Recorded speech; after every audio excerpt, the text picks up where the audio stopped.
The massive oak beam that barred her root cellar door didn't just break, it exploded, showering Alara in a hail of icy splinters and damp earth. "He's breached the lower wards," a man roared from the darkness of the cellar. Alara stumbled back, shoving a weeping child behind the meager barricade of molding oat sacks. Her tiny cottage, perched precariously on the edge of the human lands and the cursed shadow woods, wasn't a fortress. Tonight, it felt like a grave. Outside, the Bloodstorm, a supernatural tempest of freezing rain and wind that shrieked like a banshee, was the least of their worries. Inside, the 25 strangers she'd sheltered were fighting for their lives. They weren't mere travelers as she'd first thought. They were shifters, a desperate pack of wolf kind, and what hunted them had finally found their scent. A clawed hand, pale as bone and wreathed in writhing shadows, ripped through the splintered remains of the door. The creature pulled itself into the cellar, unfolding to an impossible height. It wasn't a wolf. It was a vampire, a blood-seeker, its eyes burning crimson in the gloom.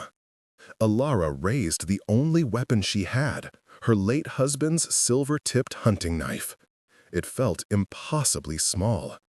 The vampire hissed, smelling the metal, but its hunger was stronger. It lunged, not at the growling shifters, but at the softest targets, the children. Wait, before the next revelation unfolds. If this mystery has already captivated you, let us know where you're following this story from.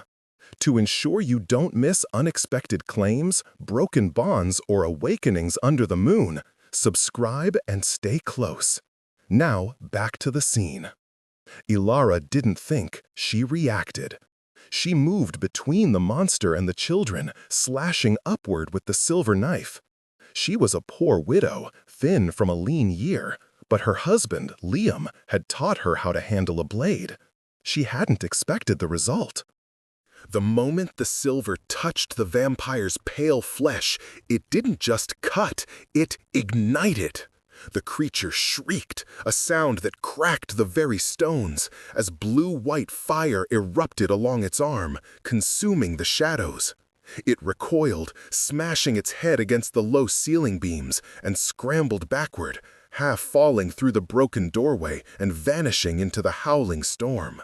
Silence descended, broken only by the whimpering of the children and the ragged breathing of the shifters. Alara's hand was shaking so violently she almost dropped the knife. The silver was searing hot, pulsing with a faint, angry light. "By the moon," a voice rasped. A man emerged from the shadows. He was large, built with the dense muscle of a brawler, and his face was streaked with grime and blood. His arm was wrapped in a crude bandage, soaked through. This was Marcus, their alpha. You wounded it, deeply." "It was the silver," Alara whispered, her voice trembling. "Liam, my husband, he was a hunter. He said this knife was special." Marcus stared at the blade, then at her, his eyes, a startling amber, filled with a new, complex respect. "That is no ordinary silver, milady. That is moon-forged. We didn't know." The other shifters, 24 men, women, and children, emerged from their hiding spots. They were a pitiful sight, soaked to the bone, shivering, their clothes little more than rags. A few of the men held rusty farm tools, but most were unarmed. They were runners, not fighters. "The storm is unnatural," an older woman named Lyra said, her voice a dry crackle. She was cradling the child Alara had saved. "It was conjured to trap us. He hunts us." "He?" Alara asked, re-barricading the ruined door with a fallen shelf. It wouldn't hold for long. "Lord Valerius," Marcus spat, the name tasting like poison. "The vampire lord of the Shadow Vale. He controls this territory. We trespassed, seeking safe passage north." "He sent his seekers for trespassing?" Ilara asked, horrified. Marcus looked away, and in that moment, Ilara knew he was lying, or at least not telling the whole truth. But she didn't have the luxury of interrogation. The wind outside rose to a fever pitch, and somewhere in the distance, the wounded vampire shrieked again, a call of rage and, perhaps, of summons. "We must hold till dawn," Marcus said, his voice straining. He slumped against the wall, the blood from his arm now puddling at his feet. His magic wanes with the sun. Ilara rushed to his side. "You're bleeding out." She ripped a strip of cloth from her own worn apron. "The pantry, there's a small medical kit." She led him up the cellar stairs into her tiny one-room cottage. The main room was scarcely warmer. The wind whistled through the gaps in the plank walls. Her hearth was cold. She hadn't had firewood to spare in days. The shifters huddled together for warmth, their eyes wide and fearful in the gloom. Ilara found the kit. It held little more than some dried herbs, a needle, and gut thread. "This is going to hurt," she said. "It is not the first time," Marcus grunted. As she cleaned the wound, 3 deep, ragged gashes that looked suspiciously like claw marks, not vampire bites. She saw the desperation in his eyes. "Why are you really running, Marcus?" He flinched, not from the pain of her stitching, but from the question. "Our lands, they were blighted. We had no choice. And the other packs? The ones in the foothills? They would not help us," he said tightly. "We are rogue." The word chilled her. It meant they were packless, cast out, holding allegiance to nothing but their own survival. It made them dangerous. And she was 25 of them. She finished the stitching, her hands deft and practiced. "I have no food, only some dried oats and half a loaf of stale bread." "We do not need your food, milady," Lyra said, having followed them up. "We need your roof.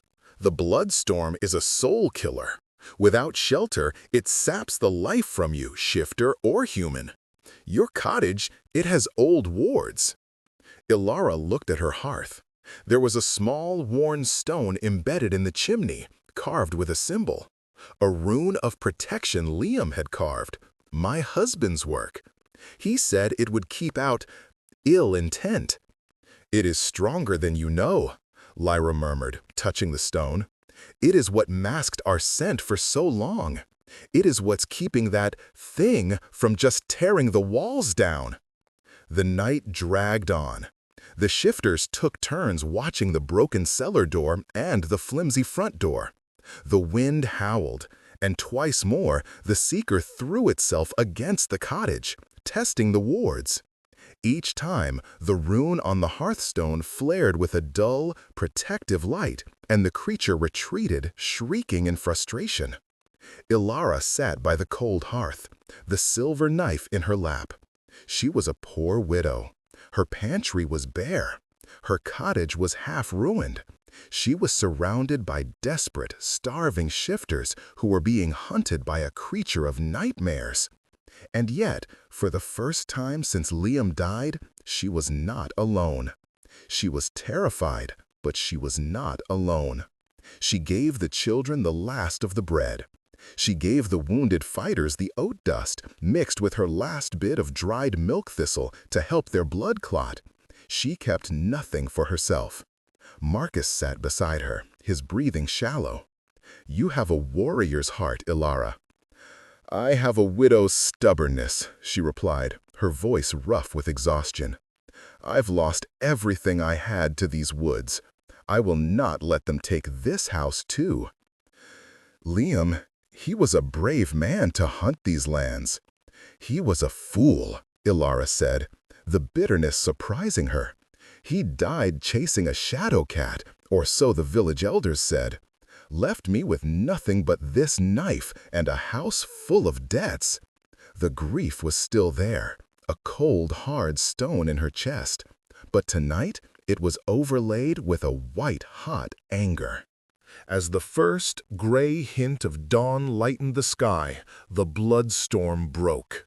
It didn't fade, it shattered. The wind died instantly. The freezing rain turned to a light mist. The oppressive, magical weight in the air vanished. The shifters let out a collective, shaky sigh of relief. "We must go," Marcus said, pushing himself to his feet. He was pale, but his shifter healing was already knitting the flesh. "Before the sun is fully risen, he will know where we were. He will know who sheltered us." "Where will you go?" Ilara asked. "North, always north. We will find a new home." He bowed, a gesture of deep, primal respect. "We owe you our lives, Lady Ilara, all 25 of us. Our debt, it may bring you ruin." "Ruin found me a long time ago," Ilara said, opening her front door. The mist-shrouded morning air was biting, but clean. The pack filed out, one by one. The children, shy and silent, touched her hand as they passed. Lyra gave her a small pouch. "It is just herbs, but they are rare. A healer's thanks." Marcus was the last to leave. He stood on her small, muddy porch. "If you are ever in need, if he—" "Go," Ilara urged. "Just go. Be safe." He nodded, his amber eyes filled with a grim promise. And then he shifted. The change was fluid, a ripple of bone and muscle. And where the man stood, a large, black-furred wolf now stood. He gave her one last look, then vanished into the trees, his pack following suit. Ilara sagged against the doorframe, the adrenaline of the night draining away, leaving her hollow and freezing. Her pantry was empty, her cellar door was destroyed, and she had just made an enemy of a vampire lord. She clutched the silver knife, its heat long faded, and watched the mist curl around the trees. She was alone again. She was wrong. A presence snapped into existence, so cold and so powerful it stole the breath from her lungs. It wasn't the frenzied, hungry creature from the night. This was an ancient, bottomless void. The bird song in the forest stopped. The mist itself seemed to curdle. He walked out of the trees, not from the direction the wolves had gone, but from the deep woods, the shadow veil itself. He wasn't a monster. He was, she thought with a sickening lurch, beautiful. He was tall, dressed in impeccably tailored black clothes that seemed woven from the mist itself. His hair was the color of a raven's wing, pulled back from a face that was all sharp angles and aristocratic disdain. He moved with a liquid grace that was utterly inhuman. He stopped 10 feet from her porch. His eyes, not red, but a shocking violet, fixed on her. He didn't look at the broken cellar door. He didn't look at the bloodstains on her porch. He looked only at Ilara. A low growl rumbled from the woods. Marcus. He hadn't left. He and 2 of his largest fighters emerged from the trees, flanking the cottage, their forms half-shifted, claws elongated, fangs bared. The vampire lord didn't even turn his head. He raised one pale, gloved hand. "Be still," he commanded. It was not a request. The words struck the air with physical force. The 3 massive shifters froze, their muscles locked, their growls dying in their throats. They were paralyzed, able to do nothing but watch, their amber eyes wide with terror. Valerius returned his attention to Ilara. He took one step, then another, until he was standing on the muddy ground just below her porch. He was taller than any man she'd ever seen. He studied her, his violet gaze sweeping over her worn, patched dress, her wind-chapped face, and the silver knife still clutched in her hand. "You smell of silver and iron," he said. His voice was not a hiss. It was like velvet over steel, a cultured baritone that sent a chill deeper than the storm down her spine. "And you smell of my runaways, 25 of them." Ilara's heart hammered so hard she thought it would break her ribs. This was the monster, the true monster. She gripped the knife, but she knew it was a useless gesture. "They were freezing," she said, her voice shaking but defiant. "They were children. I gave them shelter." His gaze dropped to the knife. "You aided my enemies. You wounded my hunter." His perfect, sculpted lip curled in distaste. "By the old accord, your life is forfeit." Marcus let out a choked, desperate howl, straining against the invisible bonds. Valerius ignored him. He looked back at Ilara's face, his own strangely blank, as if he were studying a puzzle. He took a slow, deliberate breath, inhaling her scent. And the world tilted. His composure didn't just break, it shattered.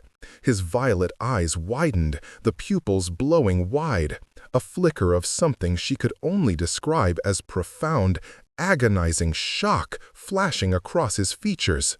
He inhaled again, sharp and sudden, as if he'd been struck. "What is your name?" he breathed, the words forced out. "Ilara," she whispered. "Ilara." He said the name like a curse and a prayer, tasting it. He closed his eyes for a brief second, a tremor running through his entire body.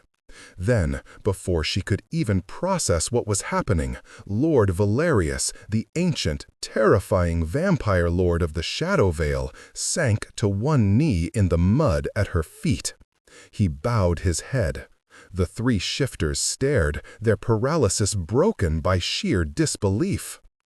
"My lord," Marcus stammered. Valerius raised his head, his violet eyes fixed on Ilara's.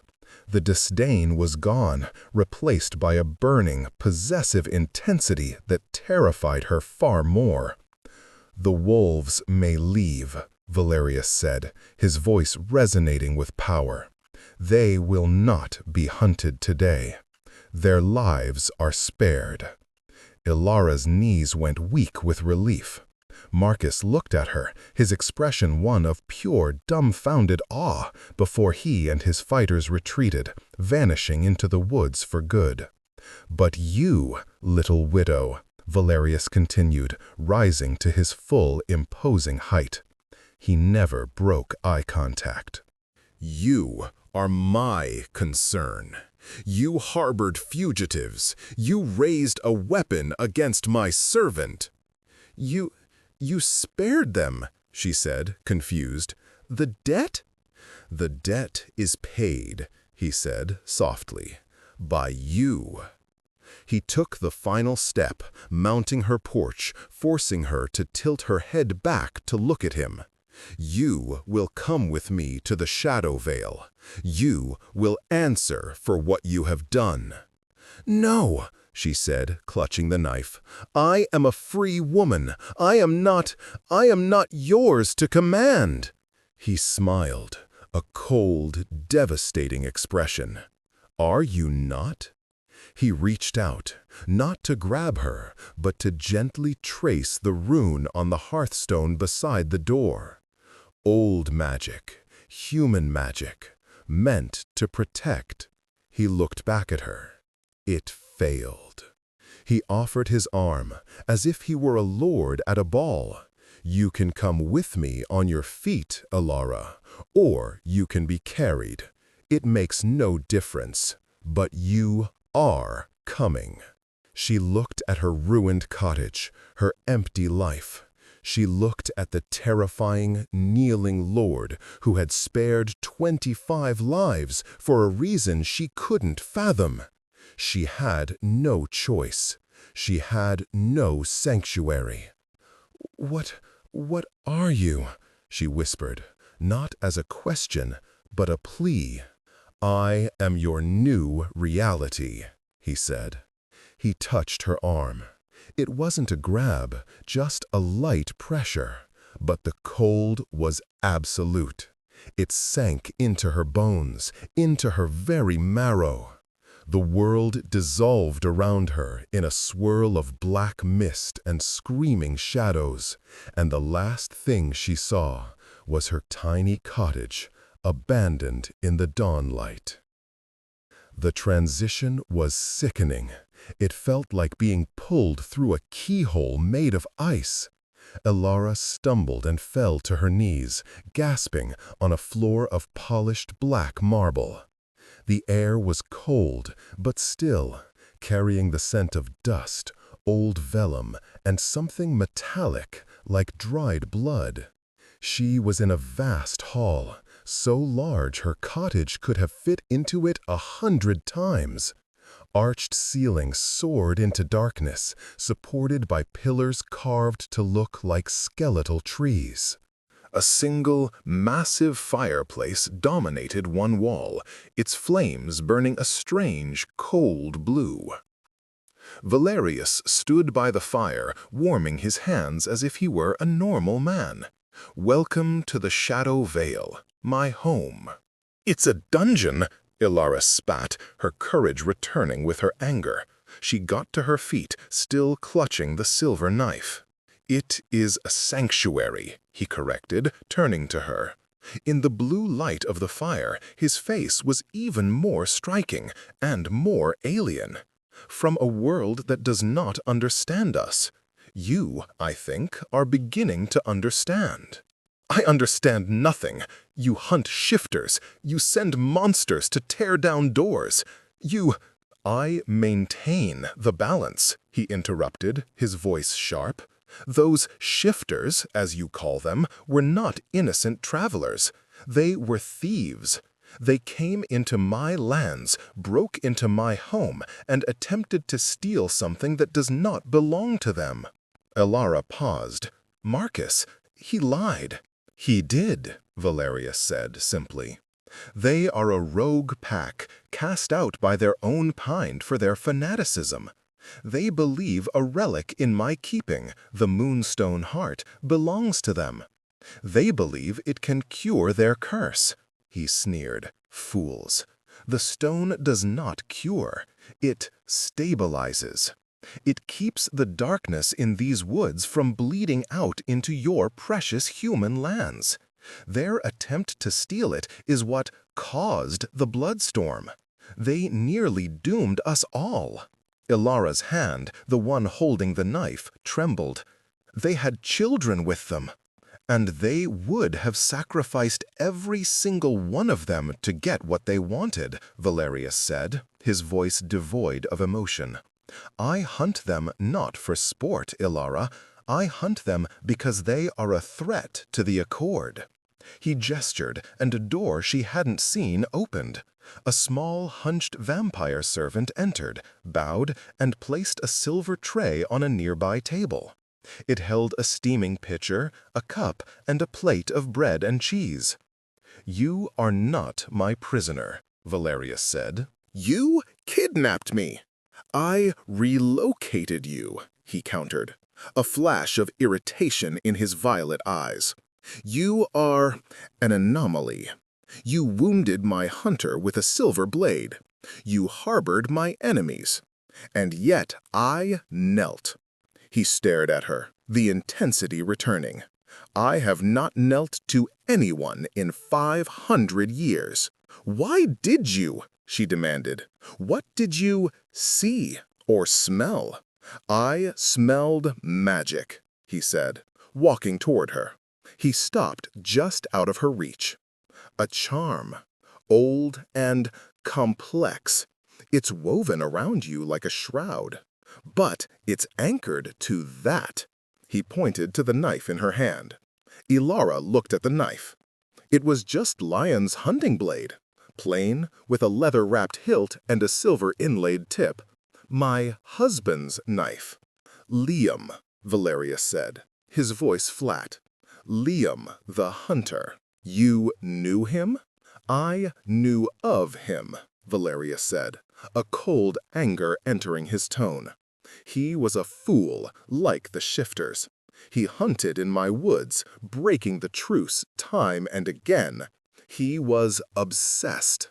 He was protecting the village. He was protecting me from your kind.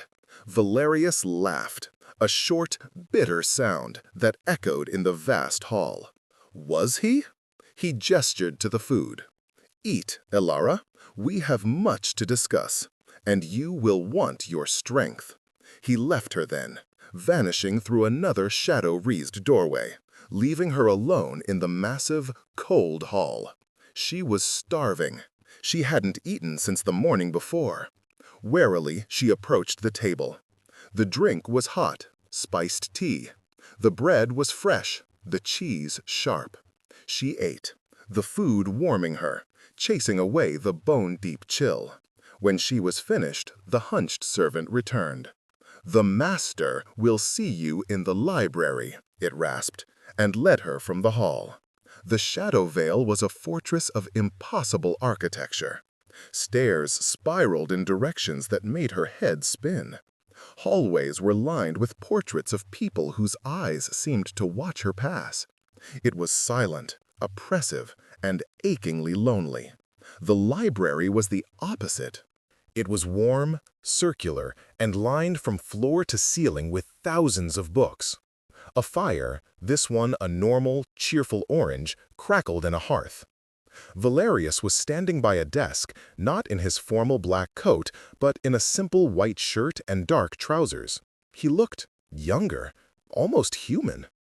He was holding a leather-bound journal. "You recognized my husband's name," Elara said, her voice stronger now. "I did." Valerius looked up, his expression unreadable. "He died in my woods, you know. Not by a shadow cat. He died trying to break into this very castle." Elara's blood ran cold. "No, that's a lie." "He died," Valerius continued, his voice relentless, "allied with the very shifters you sheltered. He was their inside man. He was obsessed with the Moonstone Heart, just as they are." "No," Elara cried, shaking her head. "Liam loved me. He was a good man. He was simple. He loved hunting. He loved our home." "He was a good man," Valerius agreed, his voice softening unexpectedly. "Until he met Marcus. The shifter Alpha poisoned his mind, convinced him the Moonstone Heart could cure you." "Cure me? Of what?" "Of your barrenness, Elara." The words struck her harder than a physical blow. She staggered, catching herself on a chair. She and Liam, they had tried for children for 5 years. It had been her secret, bitterest grief. He told them? "He told everyone," Valerius said, his voice laced with pity. "He was desperate. Marcus promised him that with the heart you could bear a child of a new line. It was a lie, of course. All Marcus wanted was the stone's power for his pack. He used your husband's grief, his love for you, and twisted it into a tool." Valerius pushed the journal across the desk. "This was his. We found it on his body after he fell from the western wall." Her hands shaking, Elara opened it. It was Liam's handwriting, frantic, messy, almost unrecognizable. It wasn't the journal of a simple hunter. It was the diary of a man consumed by obsession. "Met with M again. He says the V-Lord keeps it locked away. He says the stone sings of life. It can fix what is broken in Elara. She deserves a child. She deserves everything. The wards are too strong. M's pack can't get close. But I am human. The wards are weaker against me. I can get in, if I can find the anchor. She must never know. She would never understand the things I have to do to—" Elara sank into the chair, the journal falling open in her lap. The man she had loved, the man she had mourned for 2 years, was a stranger. He hadn't been protecting her. He had been on a mad quest, allied with rogues, all based on a lie. He hadn't died chasing a shadow cat. He had died as a common thief. "He used me," she whispered, the tears blurring the ink. Our sorrow. He used it." "He did," Valerius said gently. He knelt beside her chair. It was not the shocking, public kneeling on the porch. This was quiet, almost tender. "And he did one thing more. The charm I feel on you, the one anchored to the knife." She looked up, her eyes blurred. "What is it?" "It is a fail-safe," Valerius said, his voice hard as diamond. "An old, cruel piece of blood magic. He bound you, Ilara. He tied your life force to that blade, and then he laid a curse on it." "A curse?" "A lure," Valerius corrected, his violet eyes burning into hers. "He knew he was hunting me. He knew the risks. He created a charm that, should he die within my lands, would activate. A charm that mimics a sanguine mark." "A sanguine mark? What your shifter friends would call a fated mate," Valerius clarified, his lip curling. "It is an artificial magical bond. It's not real, but it is compelling. It's a beacon. It's designed to draw me in, to bind my attention, to make me susceptible. He made you a poison pill, Ilara, a booby trap left behind in his memory. He knew I would find you. He knew I would be drawn by this false, screaming call in my own territory.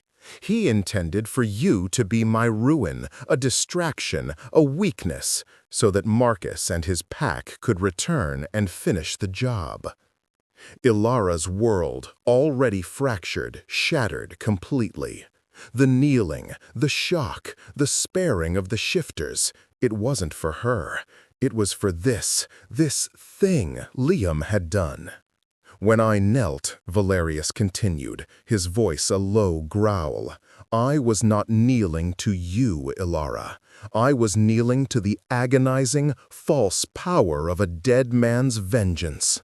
It is a puppet string, and we are both tied to it. I brought you here to break it." "How?" she whispered, her voice dead. "The anchor, the knife." He held out his hand. "Give it to me. I can have it unmade in the Shadow Forge. The charm will be broken. We will both be free." Ilara looked down at the silver knife in her belt. It was the last piece of her husband, the last remnant of a life that was now, she knew, a complete and utter lie. He hadn't just lied to her, he had desecrated her, turned her into a weapon without her knowledge. Her grief, her love, her barrenness, he had weaponized it all. The anger was so sudden and so total, it burned away her tears. It was a rage as cold and pure as the vampire lord's. "He used me," she said, her voice no longer a whisper, but a snarl. "Yes. He made me a trap. Yes." She drew the knife from her belt. The metal was warm, as if it sensed its purpose. Valerius reached for it. "No," Ilara said, pulling it back. "If this charm, this bond, it holds you, doesn't it? It makes you weak." Valerius's eyes narrowed. "It is a distraction. It is not pleasant." "Good." She stood up, clutching the knife. "You brought me here to be your prisoner, to fix your problem. You lecture me about my husband's betrayal, but you are just as monstrous as he was." "I told you the truth," Valerius hissed, standing as well. The temperature in the room plummeted. "That is more than he ever did. You told me your truth. Now I will find mine." She held the knife up. As she did, the charm flared. She felt a sickening lurch in her gut, a pull toward the man in front of her. Valerius cried out, a sharp, agonized sound. He stumbled back, clutching his temples, his face pale and strained. The false bond, now fully activated by her intent, was burning him. "You see?" Ilara said, her voice shaking with a terrible newfound power. "He made me a trap. But I am not his trap anymore, Lord Valerius. I am mine." She was his prisoner. But now, in a way she never could have anticipated, he was hers too. The days that followed were a new kind of hell, a tense, cold war fought in the opulent silence of the Shadow Vale. Ilara was given free run of the inhabited parts of the castle, but she was never truly alone. The hunched vampire servants watched her, and Valerius was never far. The charm, the false sanguine mark, tethered them. He couldn't be more than a few hundred yards from her without feeling a tearing physical agony. She couldn't be far from him without feeling a cold, draining emptiness, as if her life force were being siphoned away. They were prisoners of each other, bound by a dead man's spite. And the knife was the key. She kept it on her, always. When her anger flared, when she thought of Liam's betrayal, the charm would pulse, and she would see Valerius flinch, his hand going to his temple, a muscle jumping in his jaw. He, in turn, was a model of cold fury. He spent his time in the library, poring over ancient tomes, searching, she assumed, for another way to break the bond. "This is pointless," he bit out one evening. They were in the library, the only room they could seem to share without open hostility. A chessboard sat between them, a game unfinished for 2 days. Your anger only strengthens the bond. It feeds the curse. "My anger is all I have left," Ilara shot back, not looking up from Liam's journal. She read it every night, peeling back the layers of his deceit. "You took my home. My husband took my past. What else is there?" "There is the future," he said, his voice quiet. He moved to the window, looking out over the jagged, moonlit peaks. "Ilara, he didn't just lie about the stone. He lied about you." She looked up. "What do you mean?" "I have been researching." He sounded tired. "This charm, it's not just a lure, it's a symbiont. It's been feeding on you, Ilara, for 2 years, since the day he died. It's the reason your cottage wards were so strong. It's the reason you survived the lean winter. It's been keeping you alive, but it's also been draining you." He turned to her, his violet eyes shadowed with a strange emotion. "You are not barren." Ilara's breath caught. That's not true." "It is. The charm, it simulates a sickness. It prevents new life to preserve its own energy, to preserve you, its vessel. Liam didn't just try to fix you, Ilara. He is the one who broke you." She stared at him, the journal falling from her numb fingers. All this time, the grief, the shame, the feeling of being an empty, failed woman. It was him. It was all Liam. "Why? Why are you telling me this?" she whispered, the tears finally coming, hot and bitter.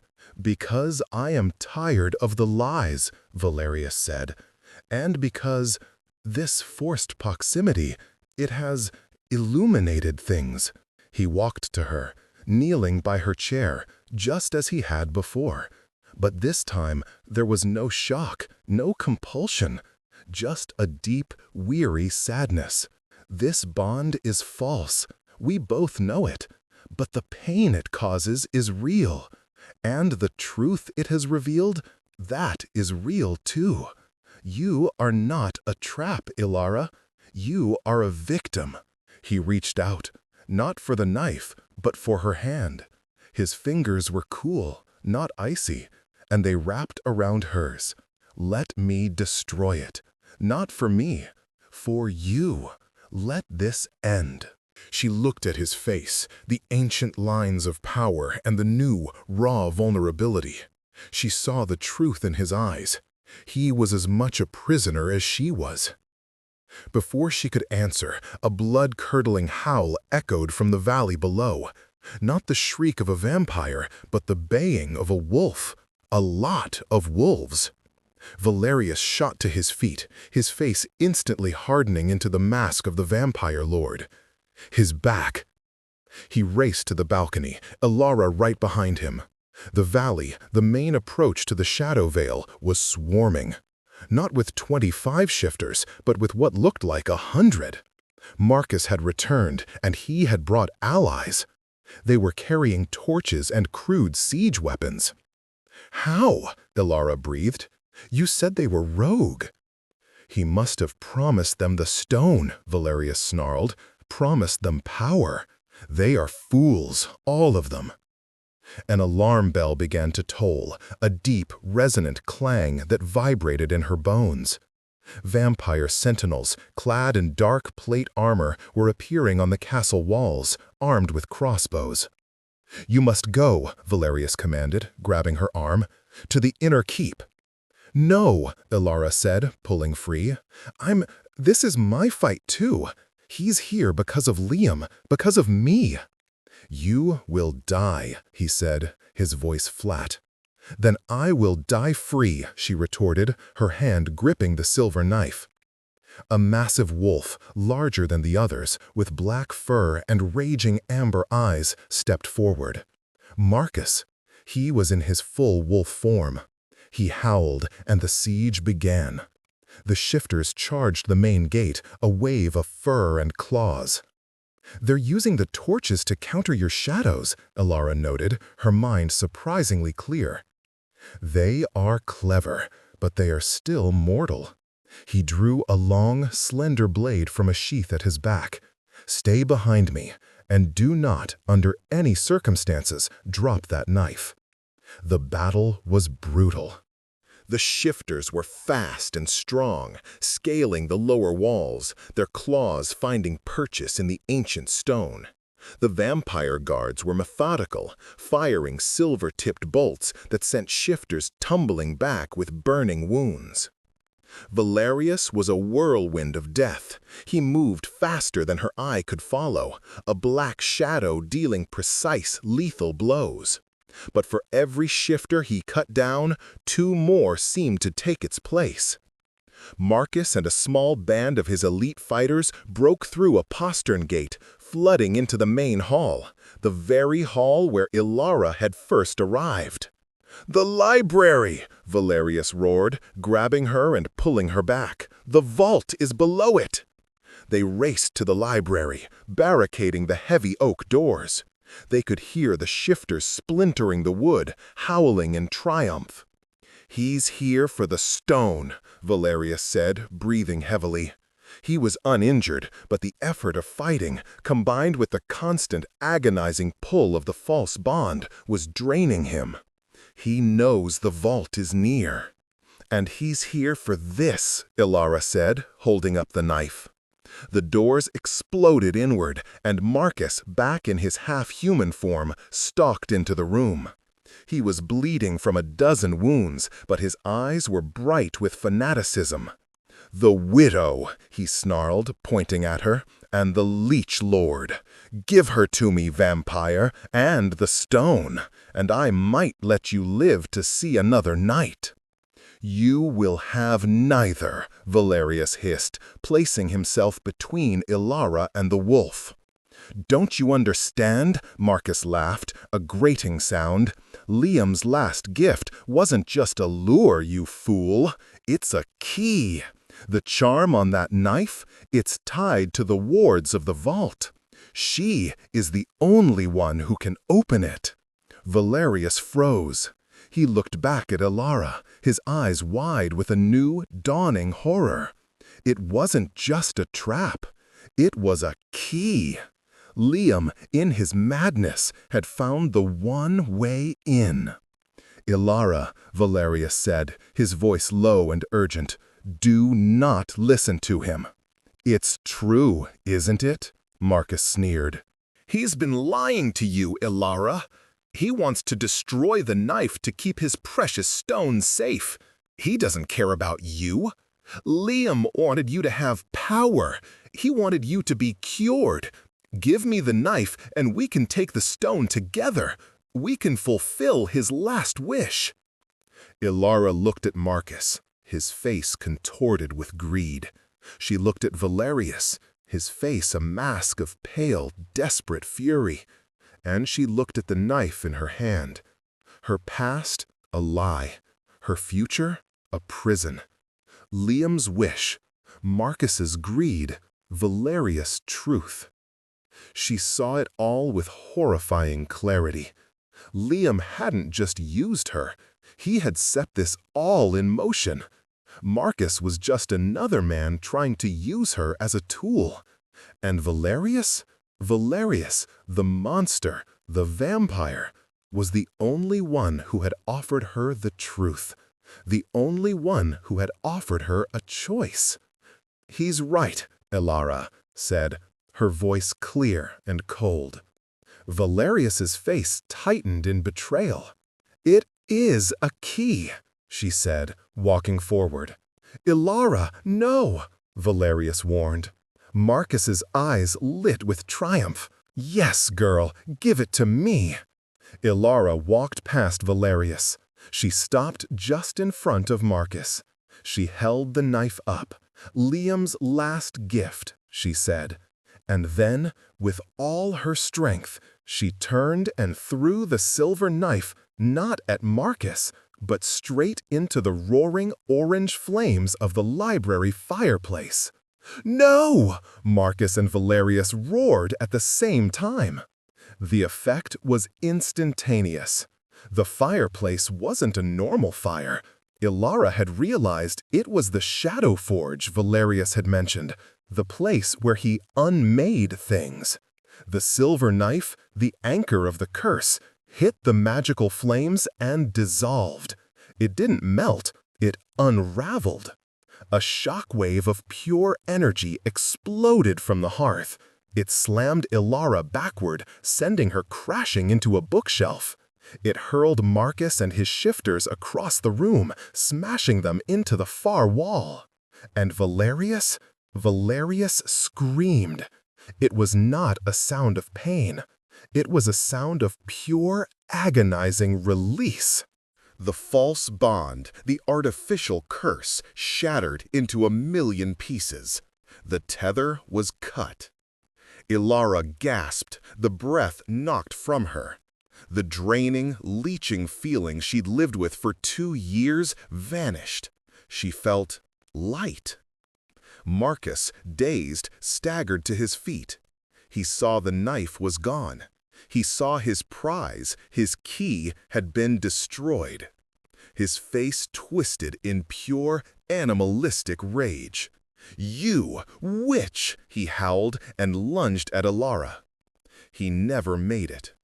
A black blur intercepted him. It was Valerius. But it wasn't the cold, controlled lord. His eyes were blazing violet fire. The breaking of the bond hadn't just freed him, it had unleashed him. He caught Marcus by the throat, lifting the massive shifter clean off the floor. She was his trap, Valerius snarled, his voice a lethal whisper. She was your key. He slammed Marcus against the wall, the stone cracking. But she is my prize. He threw the shifter leader through the broken library doors back into the hall, where his vampire guards were already cutting down the last of the invaders. The siege was broken. Valerius turned, his chest heaving. He was free, he was powerful, and he was looking at her, his expression raw, possessive, and something entirely new. Ilara tried to push herself up, but the backlash from the charm's destruction was too much. Her vision swam. The last thing she saw before the darkness took her was Valerius crossing the room to her in an instant. He knelt, brushing the hair from her face.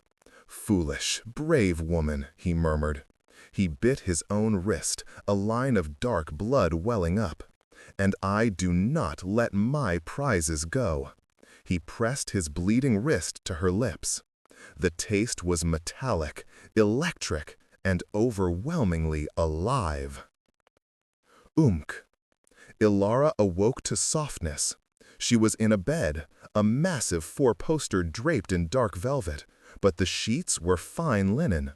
The room was not the cold, oppressive guest chamber she had been given. It was warm. A fire, orange and cheerful, burned in a hearth. Sunlight, not the gray, misty light of the valley, but actual, golden sunlight, was streaming through a tall, arched window. She sat up. She felt good, not just healed, but strong. The hollowness in her chest, the weariness she had carried for years, was gone. "You're healing," a voice said. Valerius was sitting in a high-backed chair by the window, the sunlight tracing the sharp lines of his face. He was dressed simply, as he had been in the library. He was watching her, his violet eyes calm. "Your blood," she said, her voice a little hoarse. You saved me." "My blood assists," he corrected, though a small smile touched his lips. "The choice was your own. Destroying the charm, it nearly destroyed you, but it didn't." "I'm free," she whispered, touching her chest. She felt just Ilara, not Liam's widow, not the trap, not the vessel, just herself. "We both are," he said. He stood and walked to the bed, stopping a few feet away. The agonizing, magnetic pull between them was gone. He was just a man, an ancient, powerful vampire man, but just a man. The shifters? Gone. Marcus fled with the few who could still walk. They will not return. They have no key, and they have no allies. A silence settled between them, no longer tense and forced, but new and uncertain. "I have nothing," Ilara said quietly, looking down at her hands. "My cottage, I can't go back. The village, they would never. And Liam, my whole life was a lie." "Your cottage is forfeit," Valerius agreed. "The humans will not accept you. The wolves see you as a traitor." "So, I am alone." It was not a question, but a statement. "No." He took the final steps and sat on the edge of the bed. He was so close she could feel the faint, cool aura that radiated from him. "The charm is gone," he said, his voice low. "The compulsion is gone. I am no longer bound to you by a dead man's curse." "Then why?"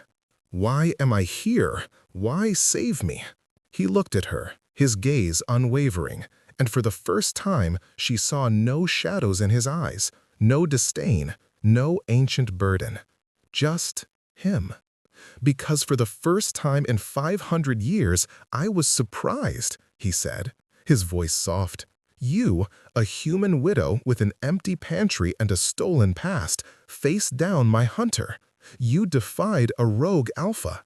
You held me, the Lord of the Shadow Vale, captive with your will alone." He reached out, his cool fingers gently touching her cheek. It sent a shiver through her, but it wasn't from fear. It was a spark. "I find I am no longer interested in balance, Ilara. I am interested in you." He smiled, a small, genuine, shocking expression that transformed his face. "I am free of my compulsion, which means, for the first time, I am free to choose." He stood, pulling her gently to her feet. She was wearing a simple silk nightdress, not her tattered rags. He led her to the window, which overlooked not the dark valley, but a beautiful, hidden garden, thriving in the castle's inner courtyard. The Shadow Vale needs a mistress, he said, not looking at the garden but at her. Not a prisoner, not a pet. One with a spine of iron and the compassion to shelter strangers. He offered her his hand. I am not kneeling this time, Elara. I am asking, stay, not as my prisoner, but as my partner. She looked at his outstretched hand, then at his face. She remembered the cold of her cottage. She remembered the agonizing lies of her marriage. She remembered the feel of his blood on her lips, a jolt of life in the darkness. She was no longer Liam's widow.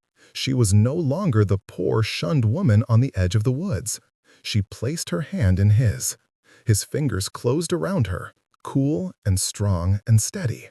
The mornings are cold here, she said, a small, tentative smile playing on her lips. I, he promised, his violet eyes igniting with a new, very real fire, will keep you warm. And as Elara looked out at the impossible, beautiful garden, hidden in the heart of the monster's keep, she finally, truly felt home.